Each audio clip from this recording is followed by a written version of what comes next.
It's an unfortunate and inevitable part of this industry. The dreaded happy ending requests, the "what's your draping policy" or "I'm really hot, can I take the sheet off" nonsense. As much as we might not like it as professionals, our industry is deeply linked with the sex industry. Massage has been used as a cover for prostitution for who knows how long. And while it can be frustrating to have someone make such a request, even violating depending on how the situation plays out, there are things you can do that can help prevent it from even happening in the first place and stop it in its tracks if it does get to that point. So, let's discuss.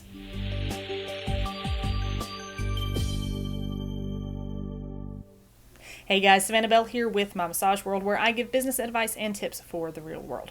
So here are some tips to prevent and stop these types of situations. And before I dive in, let me just say I am going to be referring to male clients being inappropriate throughout this, but I know that some female clients can be just as bad. So this stuff still applies regardless. And I know I'm just going to end up saying it's men throughout this video, even though I have had my fair share of both to contend with over the years. So let's just get to it. Number one, online booking needs some extra steps. I know there are lots of you out there who absolutely love online booking. And heck yeah, it does save you a ton of time and all of that. I know. But be sure that you have some extra identifying steps, screening protocols, or anything else that can allow you to know who's coming in and make it clear what's expected. Most online booking software has the capability that only returning clients can book online, or that their booking is merely a request to book, not a guarantee of an appointment, because you have follow-up screening steps in place. Like, you may require a phone call to go over their issues and figure out exactly what type of work they need. A questionnaire and policy form they have to fill out first, things like that. Those sorts of things are a great deterrent to anybody with ill intent. Same goes for requiring a full name, address, and credit card to be kept on file. The guys who are looking for illegitimate stuff, they don't usually want to leave that kind of information behind. So be sure you have those extra steps, those screening protocols in place to help deter and stop those guys in their tracks before they ever even make it onto the table. Just remember not to make things too crazy so that your average clients are put off by all the stuff they have to do just to get an appointment with you. There is a middle ground here. Number two, screen your clients. And this isn't as simple as just talking to them on the phone to verify the appointment or something. Really take the time to create a system around this. How exactly are you going to make sure that you cut those people off before they ever come into your establishment? When you talk with them on the phone or have a questionnaire for them to fill out online, get detailed about what problems they're having, what they expect to get out of the massage, what their goals for treatment are, if this is something that may need a thorough treatment plan moving forward, things like that. Getting their identifying data is important, but so is asking as many questions as possible to allow for any red flags to be spotted early on. Now, will this guarantee that you'll never deal with some inappropriate request? No. But it sure as heck will greatly reduce your chances. Number three, check your branding, your photos, your marketing materials, all that stuff. Oftentimes, there are cues in your marketing that you may not even consider to be inappropriate, but may give the impression that you offer more than just massage therapy. This is especially true if you're getting an unusually high amount of these types of requests. For example, these super cheesy stock photos that are plastered all over the storefront windows of those places, especially of feet. Yeah. Don't use photos like that. Find quality, realistic stock photos or have your own done. We offer some beautiful and realistic stock photos as part of our membership program, so if you need some, check that out. Also consider the language. If English isn't your first language, or if you're just not that great at grammar and such, have someone else look over your stuff to be sure that it's not sending the wrong message. Considering that most of those illegitimate establishments have really broken English on their literature and signage, it's often a sign to those shady customers that there's probably more offered there than massage.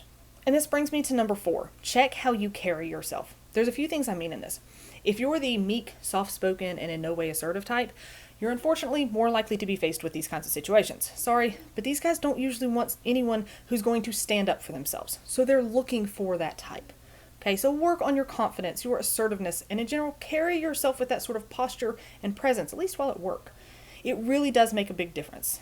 This also means that you need to be very clear about how you present yourself and the boundaries you have. So for example, when a new client would come in, I didn't sit behind a desk or just say hi or whatever. Especially male clients, I would walk up to them, shake their hand firmly, make eye contact, smile, and introduce myself. First, it's just how I was raised. It's a respectful and professional thing to do to me, but it also serves the purpose of making it clear who's in control and that you're not just a wallflower.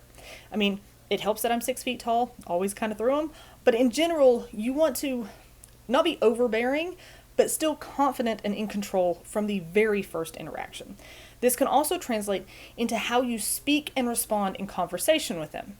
So ask questions clearly and respond to them with clear explanations. So for example, if they say something and you're not quite sure what they said or what they mean by something, ask for clarification. I'm sorry, I didn't catch that. Can you repeat yourself? Or what exactly do you mean by that? Firstly, this can help clear up any misunderstandings or awkward situations where they misspoke, where you might misinterpret something, or it can call them out and make them be very clear about their intentions, so you can be very clear on your following actions. And lastly, should you report it to the police? So if a guy makes an inappropriate request, should you immediately go file a report with your local police department? This is up for debate. And let me first say that every situation is different, so there's never a blanket yes or no answer here. However, I think it's important to make a clear distinction. There are two categories these types of people can be placed in. On the one hand, you have the guys who honestly are just looking to get off, for lack of a better term. On the other hand, you have guys who are threatening, forceful, aggressive, or flat out violent, or at least greatly seem to be capable of it. The first of those ones who are just looking for a fix, it really is up to your comfort level whether you report it or not. I know some therapists who will readily report them, so be it.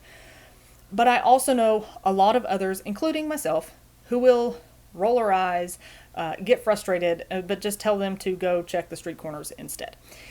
The latter, though, the ones who are or very well may be violent, report those guys every time. Seriously, at the very least, you have made it known that this guy is a possible threat. And honestly, if that person has a record, the cops may very well take this more seriously, because honestly, they often don't really do much if a massage therapist is just saying, this guy asked for a hand job. But if there is some act of violence, if they're threatening or aggressive in some way, it's a much more serious allegation. Those people need to be reported to protect yourself and to protect others. And I want to end with this. Please, instead of just getting angry at anyone using a massage establishment as a front for prostitution, remember that the women who work in those places are often not there of their own free will. They are more than likely a victim of human trafficking and are forced into that life. So instead of getting mad and just wanting to call the police to report the prostitution aspect, why not call an anti-human trafficking organization who can investigate and work to get those women free instead of just sending them from one type of prison to another? Here at My Massage World, we have recently launched our work with A21, where we are now donating 10% of all of our revenue to their organization to help fight human trafficking worldwide, abolish all forms of slavery, and rescue, renew, and restore the victims. And for right now, we are actually donating 100% of all new member fees through the month of August. So if you've been on the fence about joining our membership program, know that if you sign up by August 31st, the full $39 that you pay for your first month goes directly to A21. So thank you so much for watching today. Learn more about growing your massage practice. Check out our membership and see how we give to A21 over at mymassageworld.com. And be sure to like us on Facebook, join our free Facebook group, follow us on Instagram, subscribe to our channel on YouTube, and stay tuned for more videos. There's a new one every week.